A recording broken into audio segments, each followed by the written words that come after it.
Hello, and welcome to a new episode of B3 In Depth. I'm very happy that you are listening. Just a little bit of a background story about the program. So, B3 is an art and media and multimedia festival based in Frankfurt. My name is Johannes, and I'm the host of the videocast series of the B3. And my backstory is that I'm an artist and filmmaker. I've been doing art project for 30 years, all kinds of different things. I created musicals. I buried people alive. I do a festival for cocktail robotics. At the moment, right now, I'm promoting my new film, which is almost like a psychological horror feature called Masking Threshold for this autumn season for all the festivals. And what can I say? I'm a very nerdy person. I'm interested in very nerdy subjects. And it is a big pleasure for me today to be able to speak to Karina Longworth. Hello, Karina.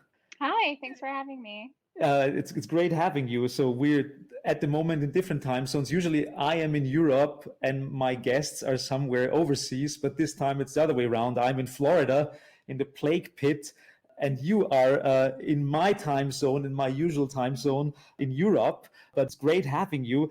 Just a little bit of an introduction, who you are. So Karina is started, so to speak, her career as a film critic. And of course, like if anything is wrong that I'm saying, please jump in right now. Yeah. But Karina started as a film critic, but founded also a film culture blog called Cinematical. She was the lead critic at the LA Weekly, but she wrote, of course, for numerous magazines, IndieWire, Slate, Huffington Post, Filmmaker, Village Voice, you name it.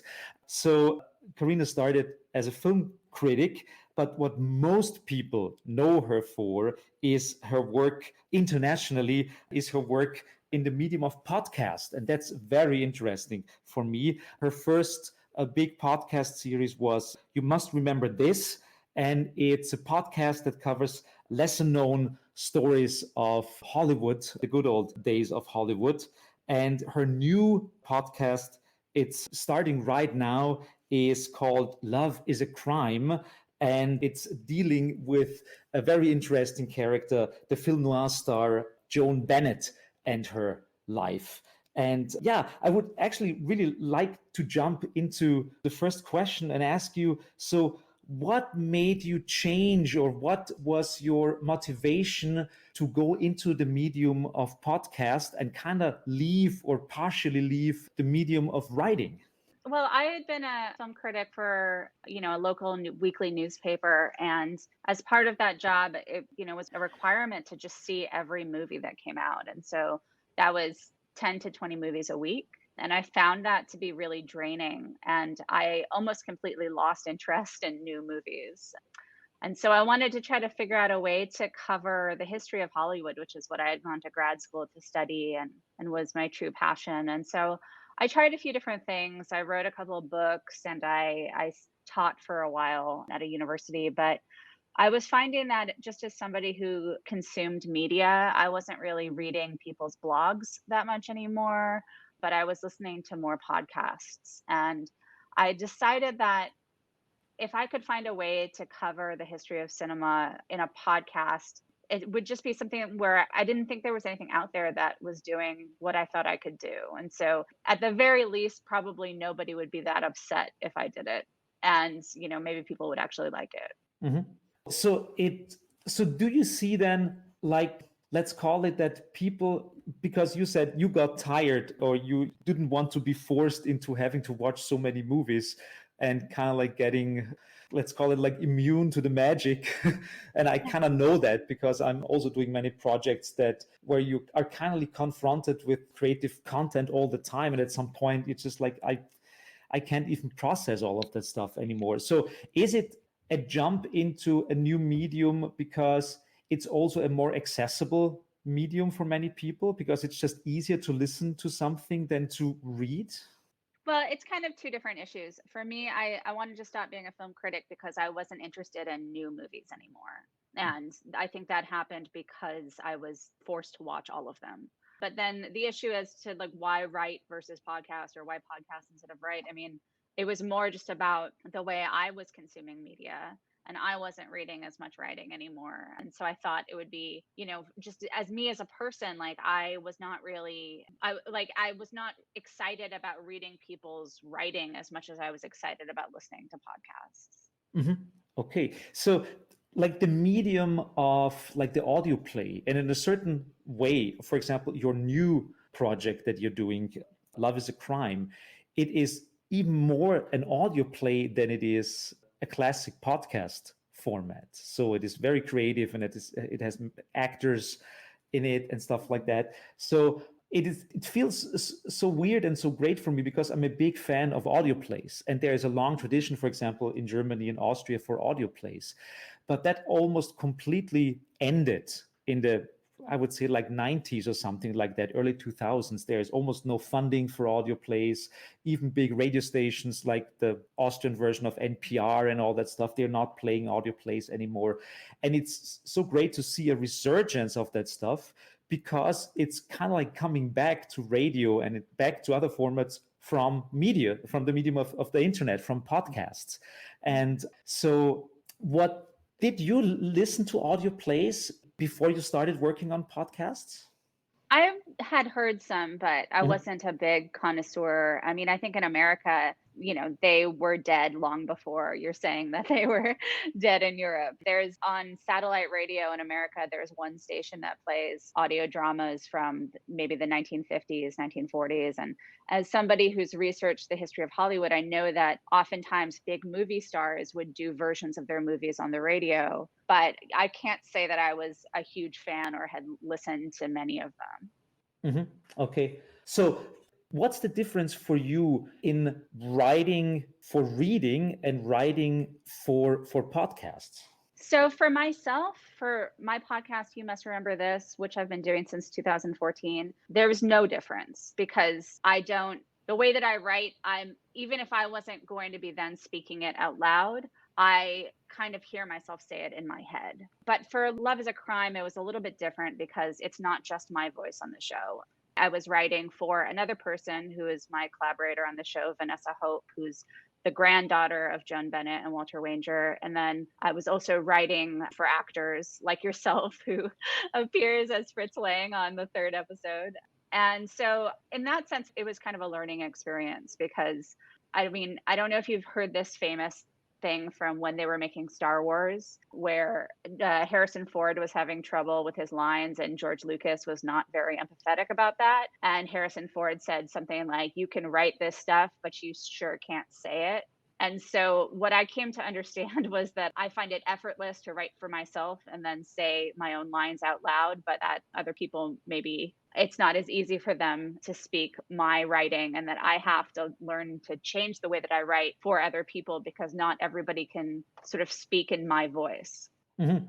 So, you must remember this is more like you writing an article, but it's also in your head. So it's almost like the written word transferred into a podcast, but as a monologue, so to speak.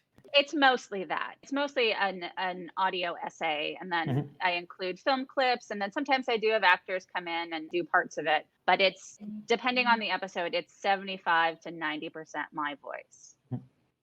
Okay, so and your new project about Joan Bennett is now like, it's actually you're writing screenplays, but it's audio, but without the It's a screen. little It's a little bit more like that. I mean, it's still quite, most of it is, I would say, an audio essay, but Mhm. maybe if 75% of an episode of You Must Remember This is just me talking, on Love is a Crime, it's about 40% just me talking. And then another 20% is Vanessa talking. And then, the rest of it would be a combination of scripted scenes. Mhm.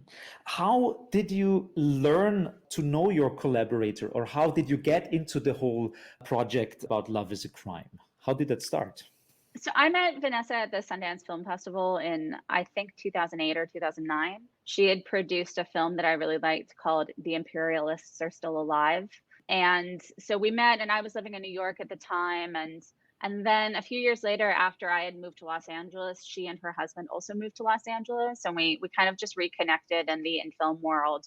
And then I found out that she had this family story And, obviously it appealed to me because I'm a historian of Hollywood. And not only were her grandmother, Joan Bennett, and grandfather, Walter Wanger, really significant in the history of Hollywood, but they have this scandal in 1951 where her grandfather, Walter Wanger, shot Joan Bennett's lover, who was also her agent. And it was, kind of this like cataclysmic thing in terms of Hollywood gossip history. It happened at a time where the media that was writing about Hollywood was changing quite a bit. It was becoming sort of more tabloidy, and the studios were having a more difficult time controlling what was out there.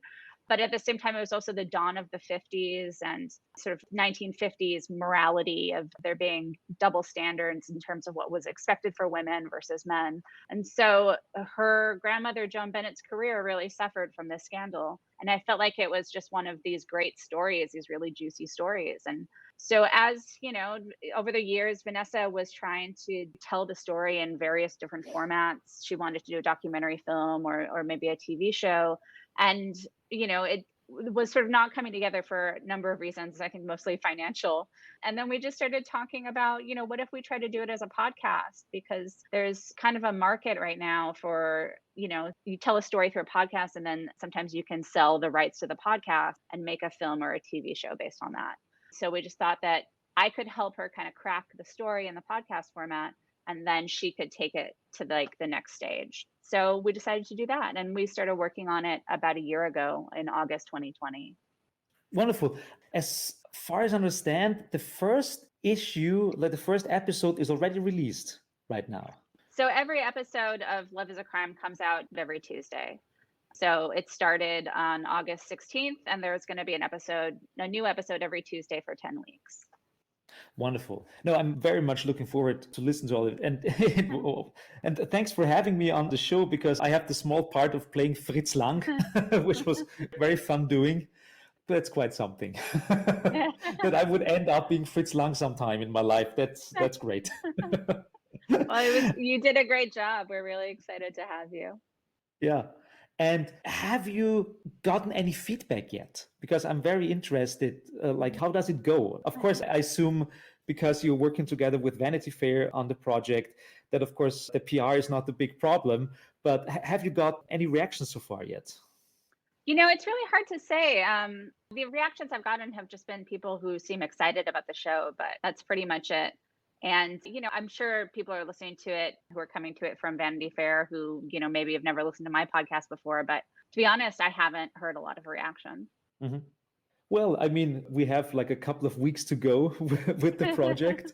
So really looking forward. And so if you compare the story of Joan Bennett, and as you say, this like very interesting crime story that you're focusing now, to all the other stories that you've been talking about so far. So what point for you is it kind of like a decision almost to make, like, can I tell this story in an hour or something like that? Or do I need more time for that? So how do you do your, let's call it your internal to-do list? In what format you talk about what project? Because some stuff is so big that you can probably hardly fit it into an hour in your older podcast series. But I mean, there might be a possibility to do more feature length or multi-episode features about Hollywood stories. Well, most of what I do on You Must Remember This, they're stories that are multi-episodes. So it's just like how Love is a Crime is 10 episodes. I'll take 10 episodes to talk about a certain star or a period of cinema or whatever it is. And then I break that story down into 8 episodes, 10 episodes, whatever it is. So like, for instance, the last season of You Must Remember This that I did was about 2 20th century gossip columnists, Luella Parsons and Hedda Hopper. And so that was a 9-episode season where I told both of these women's stories, like their entire lives and careers over the course of 9 episodes. So I only choose stories where I can do that, because just the way that, sort of, that's just the format that I've kind of set up with my podcast. I only do 1 or 2 seasons a year, but they're these really detailed, really substantive 8 to 10 episode seasons. So of all the stories that you have told so far in You Must Remember This, which is the one that still, for whatever reason, like sticks out to you? It's something that you return to on a regular basis. Is there something like that?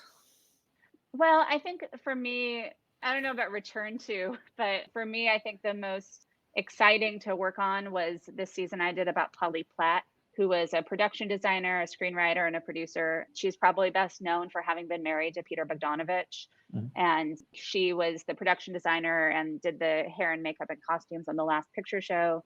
And on that film, Bogdanovich started having an affair with Sybil Shepherd. But he and Polly continued to work together even after they sort of stopped being romantic partners. And then she went on from there to be a mentor and a collaborator with James L. Brooks and Wes Anderson and Cameron Crowe. And she was sort of the kind of secret ingredient to a lot of people's movies. And her story, I thought, was kind of undertold and forgotten. And I was able to gain access to a memoir that she started writing before she died that was never finished or published. Her daughters shared it with me. And so I did a season based on that memoir, plus with lots and lots of interviews. It's a little bit different than what I usually do because a lot of the people who knew Polly were still alive. And so I was able to kind of go directly to them and have them help me like flesh out her story. How many of the stories that you tell are in some way directly related to you trying to find people and witnesses, so to speak? For example, in the story that you just told, that you got access to the memoirs of her. How much is really in-person research or reaching out to people, and how much is, how I would imagine it, like classic academic research of going through archives and stuff like that? I mean, most of it has been the more academic stuff because most of the stories I've done have been about events and films, I would say, from the latest being the 1960s. Most of it has been from before that. And so there just aren't a lot of people around who you can interview about those subjects. Polly Platt, she was working in Hollywood from the late 60s through the end of the 1990s. So a lot of her collaborators were still around. Plus, I had this memoir. But I mean, to be honest, that ended up being a podcast simply because I tried to write it as a book and I couldn't sell it as a book. And so the great thing about podcasting is that there's nobody around to tell me that I can't do something. If I want to do something, I can just do it. I don't need the permission of the publishing industry. And then with Love is a Crime, you know, most of that season is based on academic research. And then a small amount of it is based, especially the last couple of episodes, is interview based. But again, because Joan Bennett died in 1990, the people who are available who knew her were people who knew her at the end of her life and the end of her career. Don't really have people we can interview to talk about like the 1940s. Mhm. What do you think is the big difference between specifically working in film history or Hollywood history than in other forms of like historical research? Is there a difference?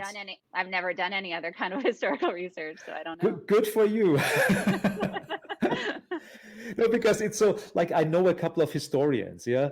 And it's so interesting to hear them, like their main complaint is how hard it is to get your hands on information. Is it's just like incredibly, like even if they're doing research about something, I don't know, like something that should be quite obvious and you would find some data in some archives and stuff like that, it's just not there. And like their main problem is like they have to pitch and patch together, like they're missing 90% of the picture. And it's just like so incredibly hard for them to even publish something, because if they don't get a couple of percent more, it's just like they can't publish anything. Yeah. In Hollywood, at least from my probably naive perspective, I have this feeling of like, well, everyone is talking all the time anyways, and there are so many journals and there are so many books already out there, and there's so much stuff out there because there's such a focus on like the world knows Hollywood and the world knows the history of Hollywood. But at the same time, it's probably not like that. I'm not sure. Well, I think with Hollywood, and you know, I don't know to what extent this is different from other industries, but like the more you learn about it, the more you realize that a lot of what was being written about the film industry during its peak, so let's say from the late, maybe the mid 1920s through the mid 1950s, was extremely manipulated by the studios. And so it was very rare that material was published in a newspaper or a major magazine that presented anything that the people in power didn't want published. Mm-hmm. And so at that point, it's almost like the news is publicity, and you have to decide on a case by case basis how much you can trust it. Mm-hmm. And so a lot of what I do is partially history, but it's also historiography. It's about analyzing the different historical texts whether that's documents or biographies or whatever it is, and trying to figure out, what is the most true. And, Mhm. when there are different points of view on something, kind of putting together a multifaceted portrait. And kind of, I always come at things with this understanding that in many of these cases, we will never know 100% what the truth is. Mhm. But we can look at things from all these different angles and talk about what seems like the most likely and the most objective way of looking at things. Mhm. Have you had a case where you really had the feeling of like, well, I'm now really officially challenging history in a certain way, or of how many people know it, so to speak? I mean, I think there's a few different places, throughout the course of my research where when I actually kind of go back to primary documents and things like that, I'm able to, I guess, reveal the falsity of an urban legend or something like that. In fact, it's really kind of too many cases Mhm. to cite like a single example. But that's, I think, especially when it comes to Hollywood, people like to just tell really good stories. And so the stories will carry very far without anybody necessarily taking the time to figure out if they're true. And so a lot of what I do is try to figure out what's true and what isn't. Mhm. There's this great quote by Margaret Atwood that in the end we will all become stories, which I really like. And Yeah. I mean, and of course, like people in Hollywood are very much interested that the story that is being told about them, even when they're gone, is of course a positive one and is something that like how they want to present themselves. Like, what are stories of where that completely changed? For example, so where the like a Hollywood studio or a star tried to divert the story into one direction, but it just like didn't work. Well, I mean, the story that we tell in Love is a Crime has aspects of that in terms of Joan Bennett. Certainly after this scandal, and we get into this on the podcast, but certainly after her husband like, fired his gun and hit her lover, she tried to use the old tactics of Hollywood publicity to get on top of what had become a crime story. And, I think that the newspapers at that time didn't have a lot of empathy for her as an aging actress. And they really kind of tried to puncture her version of the story and counteract it with misleading and negative headlines. And so she wasn't able to preserve her image that she wanted to put out there, and she continued to try to do that for the rest of her life. I mean, 20 years later she published her supposed autobiography, but like a lot of movie star autobiographies, her book is very it's very limited in what it actually reveals. And so it gives the reader kind of these little crumbs that seem like they're being sort of divulging something, but actually it's not really letting you inside who she was at all. Mhm. Is that classic format of like a star autobiography, is that changing now over the times? Because I mean, I don't know how many of these like autobiographies are published every year, and of course people want to read them, yeah. But like, because you have probably read many in your research, like, is the format changing over the decades of how an autobiography of a star works or what people want to read? I don't know if it really changes that much, to be honest. I mean, I can think of one that I read over the past couple years, which is Demi Moore's book. Hmm. And I think that that book, like a lot of classic movie star autobiographies, it was trying to juggle a few different things at once. It was trying to reveal things that hadn't been revealed before. And I think in her case, that has to do with some of her romantic relationships and eating disorders and things like that. But at the same time, it's also very carefully building up a myth in terms of her career. And when you say format, I mean, the format of that book is extremely conventional in terms of it, like beginning with a troubled childhood, moving Yeah. into stardom, giving like very, very short glimpses into like the movie making process of only her most significant movies, completely brushing over anything that, is maybe more complicated to talk about than, say, A Few Good Men. And then it has, these like rises and falls over the course of her story. And then it ends on an up note, which is, so format wise, I think it's very, very, very conventional. At the same time, every time any celebrity in 2020 or even 2011. I mean, anytime any celebrity over the past 20 years really admits something in public, I think it seems surprising, because I think that we're in this culture right now that is both supposedly very confessional with reality TV and Instagram stories, where famous people are supposedly letting us see everything, but actually it's more managed than ever, because it's not publicists and studios doing the managing, it's the stars themselves. And so they really know what needs to get hidden. So anytime you have somebody like Demi Moore talking about, anything, like, I mean, in that book, there's some very specific details about what went wrong in her relationship with Ashton Kutcher. So that seems like it's very revealing. But then if you just take a step back, you understand that she's giving you exactly enough so that you get that impression, but she's still keeping much to herself. And that's how movie star biographies work, or autobiographies work. And that's how they, even if they seem to be pulling back the curtain, usually they're pulling another curtain in its place. Yeah, I guess it's a certain form of management of the brand that at some point, of course, you are when you're Demi Moore. So when did you decide? I mean, I guess that probably started very early on, but when did you draw this demarcation line of saying, like, I'm mostly interested in things that are before the 70s or before the 60s? So when did you decide that you're very much interested in this, like, good old days of Hollywood, and not so much into the new boys coming up like Spielberg and Lucas and all that stuff that pretty much changes Hollywood very much and dramatically in the early 70s?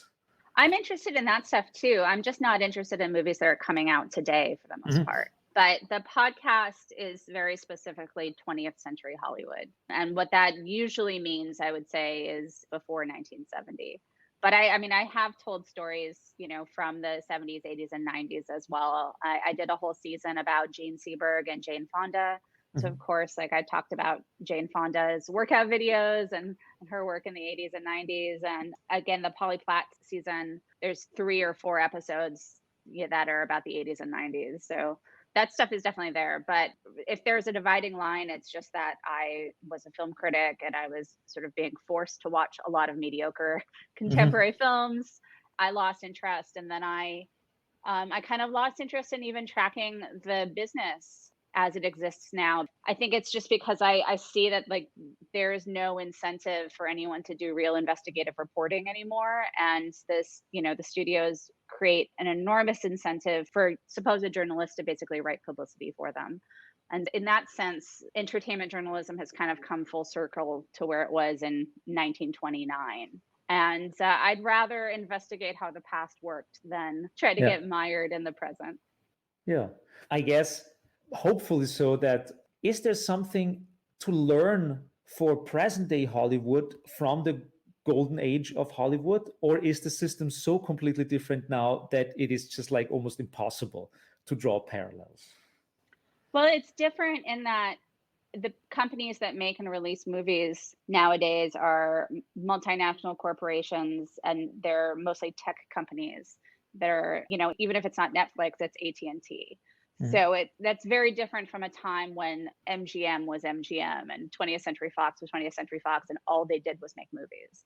But at the same time, like I said, I mean, in terms of publicity, things are extremely similar to how they used to be during the studio system. So I always do try, as I'm talking about the past, I try to find contemporary parallels, but less because I'm personally interested in learning about the present, and more because I feel like listeners can understand things from the past a little bit better if you can say, like, well, this thing that happened between Betty Davis and Joan Crawford, it's kind of like Taylor Swift and Kanye.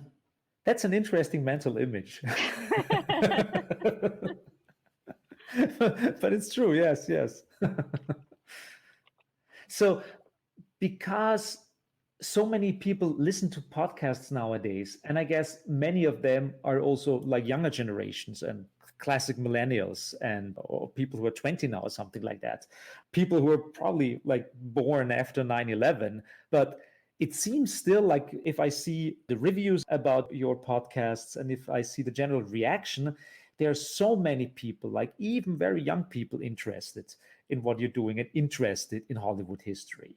Why do you think that is? Because I mean, I know some of my younger friends who don't even know the Matrix, and there's no reason for them to even know it. Why would you? It's like from 1997. It's like old school stuff.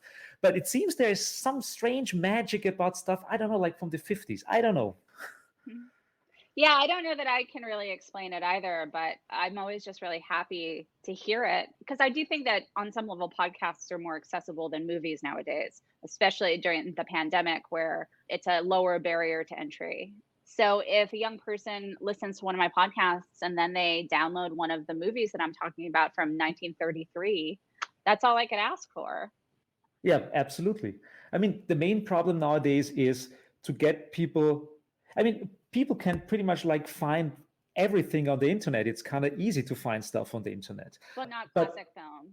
but not classic film exactly. There are certain areas that are very undercovered or very hard to. And I mean, also like some films you can't get them. It's just like, I mean, if I think back to the early 2000s when Napster was a big thing. I mean, I guess the big thing about Napster, for me at least back then, was it was suddenly easy for me to find stuff that I tried. For example, I tried to get my hands on the soundtrack of war games for many, many years. It was just like not possible to get it.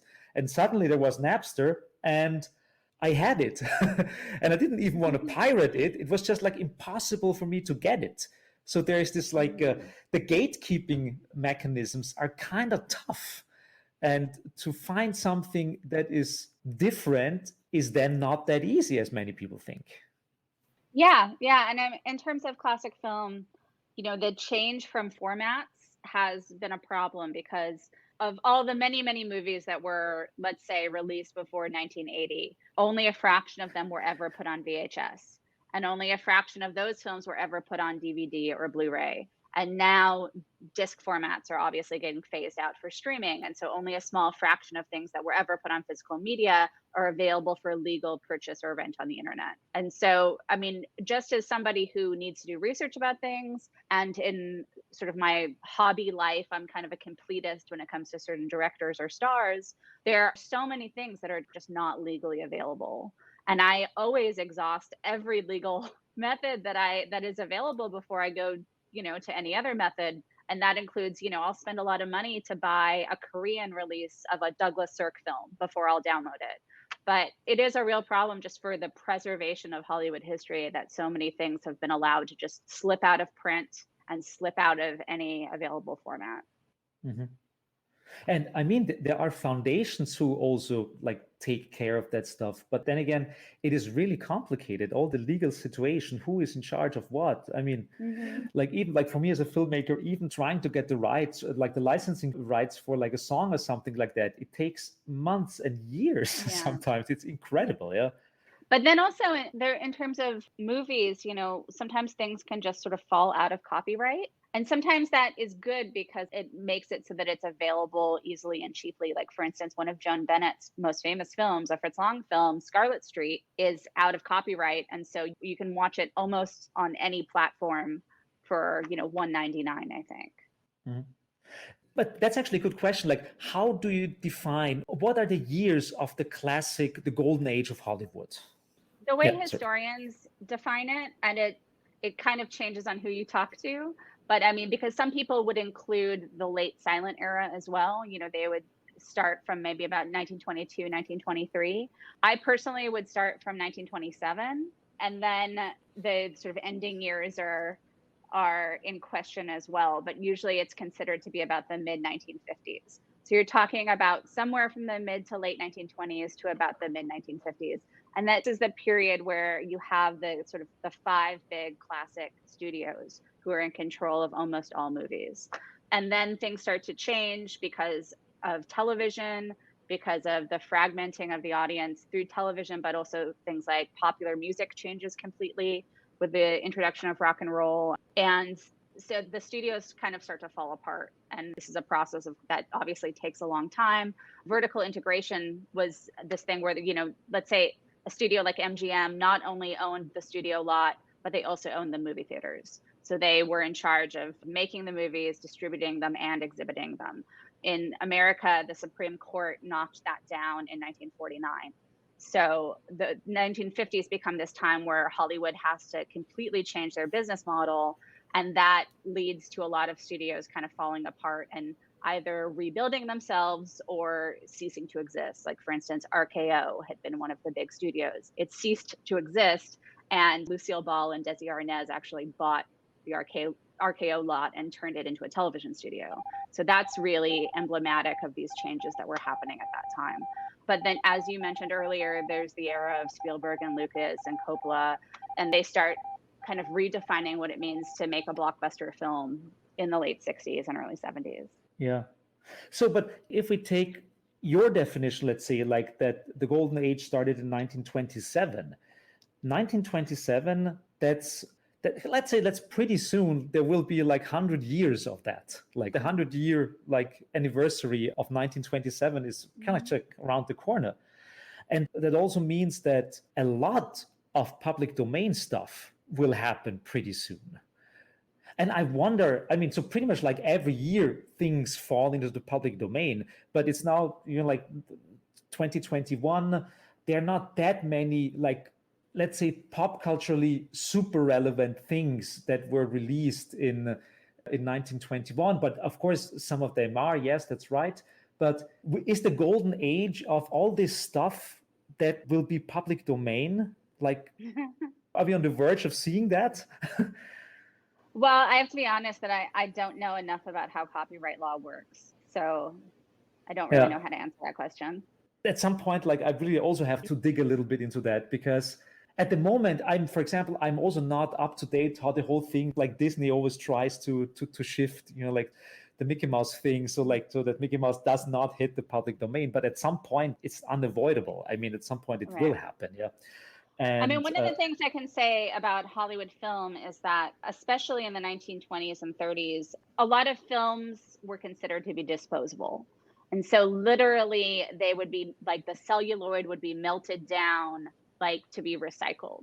And so that's one of the reasons why almost all silent films that were ever made have been lost. And it's also why a movie like Scarlet Street can go out of copyright and become public domain in less than 100 years.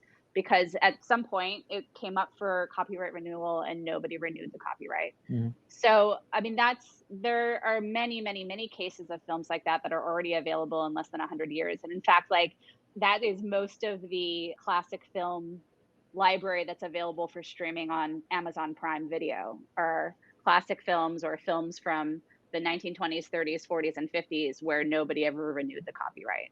Mm-hmm. Yeah, but that's super interesting because, speaking kind of like about the material semantics of all of that stuff. Yeah. I mean, I just recently found out that the average length of a self-made, self-burned DVD or CD or something like that is roughly 20 years. So it was, oh my God, I have so much stuff on CDRs. That's probably like older than 20 years. And I should get all of that stuff copied because it will at some point be lost.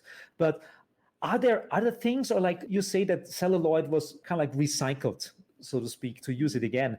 Are there other things that you as a film historian have to consider about the preservation of things or how to get stuff? Or is there like the countdown clock ticking down for certain projects that need to be conserved, but nobody knows how to do that? Or is there, I'm kind of interested in like in the material side of film history.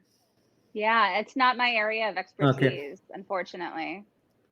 Yeah, no worries. But I definitely have to Google some of that stuff up because I mean, I know the story of like the moon landing. They had so many tapes and tapes and tapes of stuff they recorded on the moon, and it's all gone because they never conserved it. So a friend of I think it's in a lot of cases, especially with something like that, where it probably just sat in a vault for a long time and nobody looked at it. Yeah, people don't understand necessarily in the moment what the best way to treat those materials are. Mm-hmm. Is there a relationship between how people nowadays consume media, like podcasts and stuff like that, and also the accessibility of it, let's call it? Because nowadays it's just easier to get your hands on material, and the gatekeeping works a little bit different. Then, for example, I mean, I remember like the times like when I grew up, VHS was the big thing, and it just came out, and it was like everyone said it will revolutionize everything. But I mean, a couple of years later, VHS was dead, and new formats emerged. Let's see, how do you think is the future of consumerism in the realm of podcasts and streaming content and all that stuff. How is this going to change? What do you think? I really don't like to predict the future, but I think that we can be sure that everything will change. Yeah. I've gone through a couple of different iterations of the internet. And, like you mentioned in your introduction of me, that I started this film blog called Cinematical in 2005. And, Cinematical was really widely read when during its first couple of years, when there was frankly not a ton of competition in terms of blogs about movies where you had multi-contributors and it was almost like a magazine that was a blog. But Cinematical got bought by America Online and they kept it running for several years. And now it doesn't exist on the internet. It's completely gone. So the first few years of writing that I did professionally are just completely gone. And then that happened to me with another publication I worked for as well.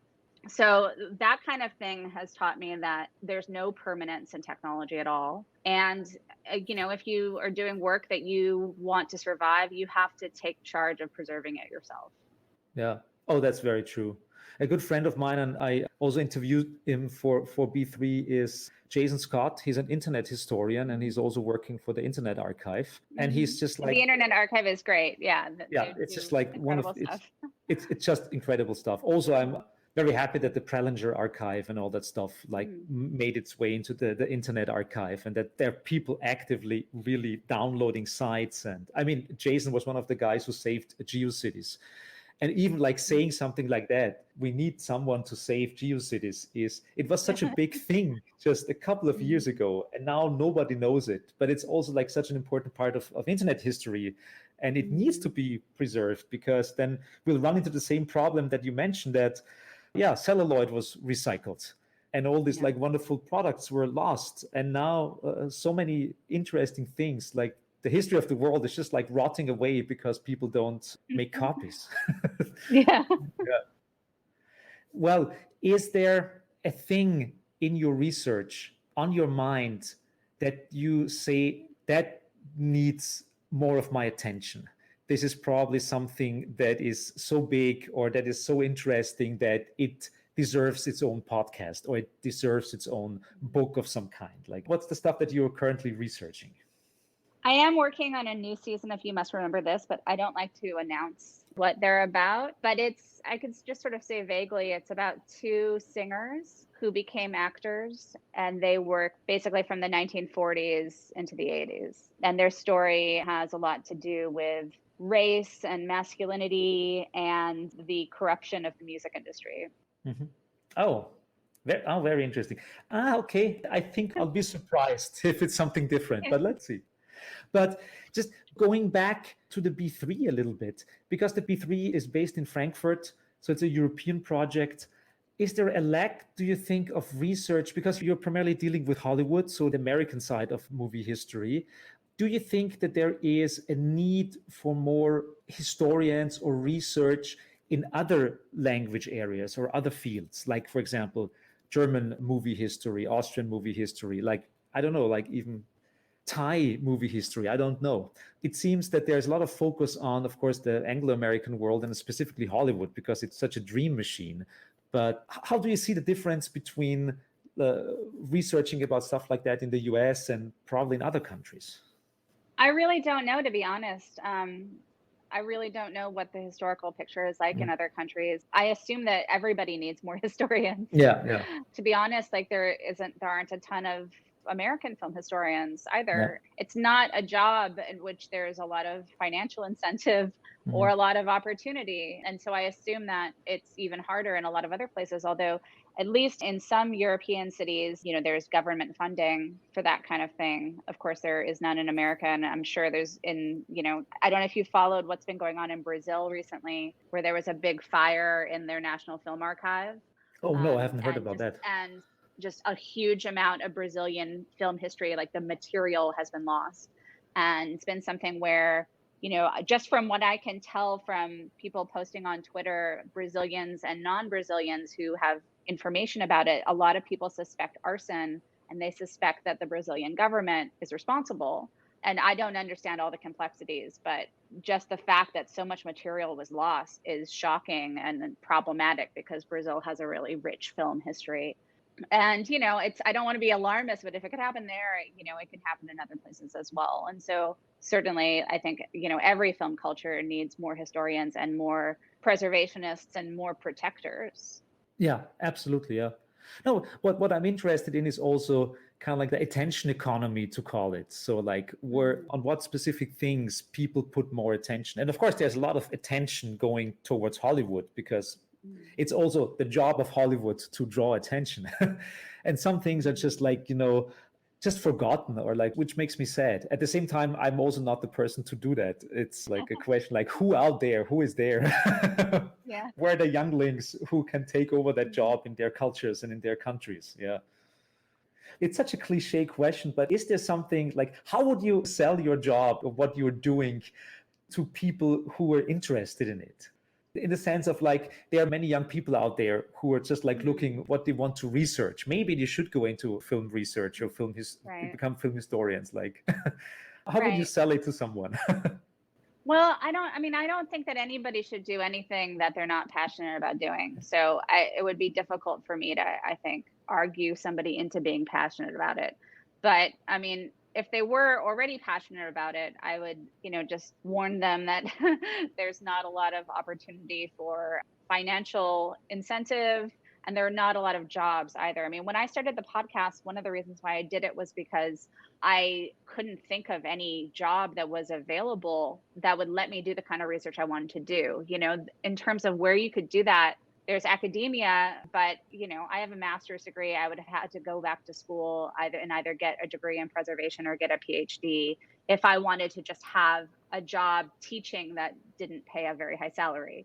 And then other than that, in America, you can write books, or you could work for Turner Classic Movies, or maybe you could program a film festival. But none of these are really, except for Turner Classic Movies, at which I don't know that there were any open positions. None of these things are really careers. They're not full-time jobs. And so I didn't even know that the podcast would turn into that, but I knew that it would be a way that I could do the work I wanted to do, and it wouldn't be expensive to make, at least. And it might put me in a position where I might be able to do something else, or, whatever. I couldn't even see a future of any kind. And then I got very lucky that I got successful. And then, I started to make a living off of doing it. I don't know that I can necessarily advocate that anybody do something when there's so few professional prospects for it. Yeah. And so if somebody has the passion for film history, I would definitely encourage that, but it would be difficult for me to encourage it on a professional level. Yeah. I mean, in a certain way, you're doing it anyways, because you're doing such great projects and people listen to it and people like it, people get excited about it. So I guess you're the best ambassador for the cause. Thank you. Yeah, I guess there is. So you probably don't have to worry about that. You're inspiring people about getting into film history or being interested in the subject. We've talked a lot about film history, and we also talked about that you kind of got upset or unnerved about current films, that you needed to watch so many films that it kind of like started to bore you.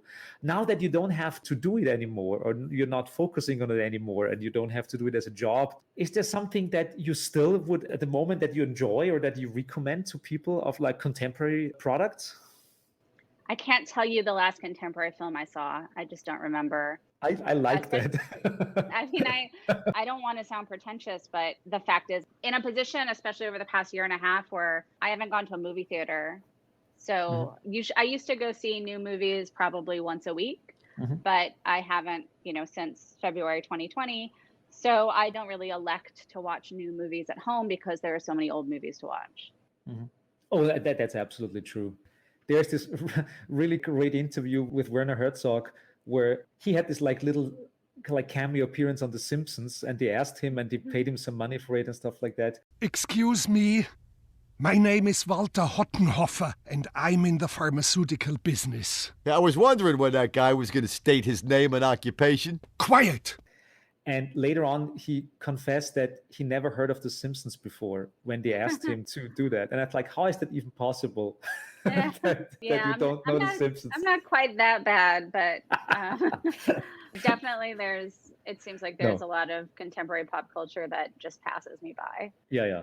And I mean, there's so much stuff out there, and like the archives are full of great stuff. And I mean, I definitely am someone who, if people ask me what films they would recommend, hardly ever is the film that I recommend like a current product or something that has been recently published. Because I mean, there is good stuff coming out, of course. And I mean, I'm a filmmaker myself, so I kind of like suffer from that problem myself. Like, I want to do films, I want to submit it to film festivals.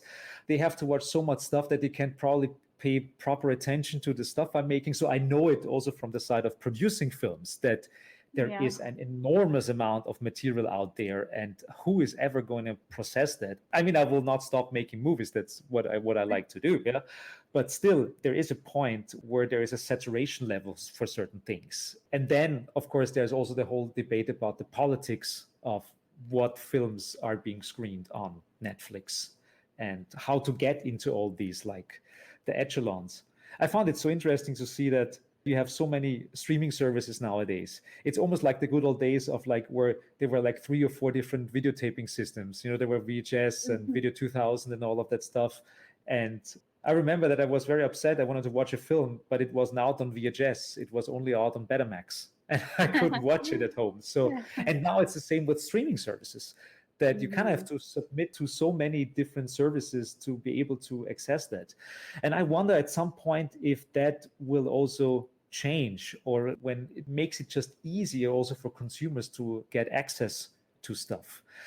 Have you seen something in your work in the last couple of days that makes you a little bit more optimistic, let's say, about how people can access older films, or that not only the demand is there for seeing older products, but also the possibility to see them? Do you see new releases of old films in recent years that would hint to something like a trend of movie studios being interested in releasing old material?